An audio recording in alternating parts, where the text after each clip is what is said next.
Hi, I'm Felicity. Did you know that cow's milk is now known to be the greatest cause of cancer, respiratory disease, obesity, diabetes, digestive disease, arthritis, and osteoporosis? Shocking, isn't it? But true. Dr. Lorraine Day explains that cow's milk is the perfect food for baby cows and quickly builds them to huge animals. But cow's milk was never designed for humans. We are the only species who drink the milk of another animal, especially after we are weaned. She explains cow's milk is so damaging because it turns to acid in our bodies. This inflames the colon, causing digestive disease like IBS, Crohn's, leaky gut, and colitis. Dairy also causes mucus, which clogs cells, causing respiratory disease. No wonder children fed cow's milk often have colds, earache, and infections. Their little bodies just cannot take the cow's milk. This inflammation also collects in our joints, leading to arthritis. Sugar is now added to the milk, making it even more inflammatory and addictive. Dr. Joel Fuhrman agrees that every word of this and actually cites cow's milk as the greatest single cause of cancer.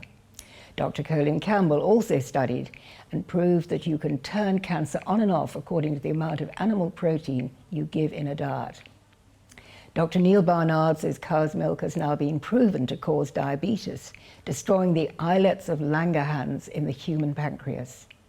Dr. Brian Clement of Hippocrates Health Institute, where I trained, and Dr. Thomas Lodi of the Healing Oasis in Arizona, Dr. Charlotte Gerson of the Gerson Therapy, Dr. Gabriel Cousins of the Tree of Life, and Brenda Cobb of the Living Foods Institute all agree that type 2 diabetes can be reversed when diabetics go on a radical plant-based diet.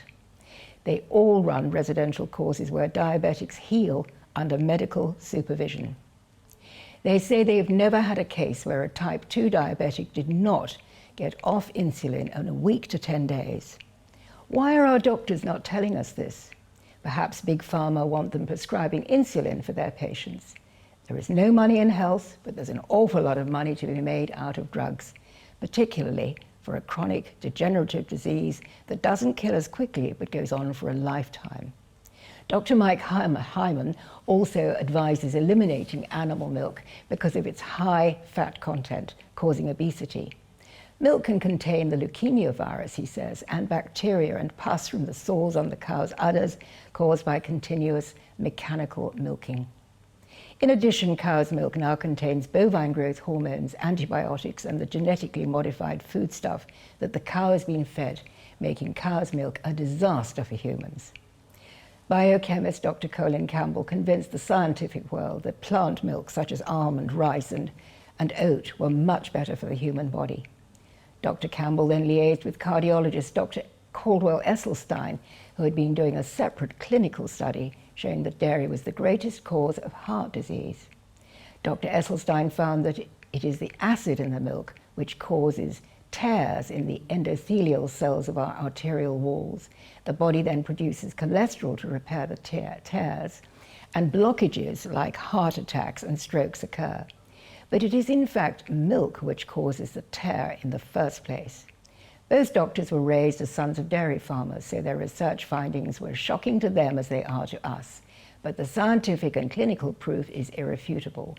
All the doctors I've mentioned agree disease is turned on by dairy. Cow's milk is also the greatest cause of osteoporosis. The acidity of the milk requires calcium to be taken from the bones to regulate pH in the blood. So slowly but surely as we consume dairy, our bones are honeycombing into great holes so that a simple fall can cause a fracture. The best food to restore the calcium back into the bones is green leafy vegetables. The Lord certainly knew what he was doing when he instructed us to eat herbs, vegetables, fruit, seeds, nuts, and green plant. As always, after making our mistakes, we find God is always right.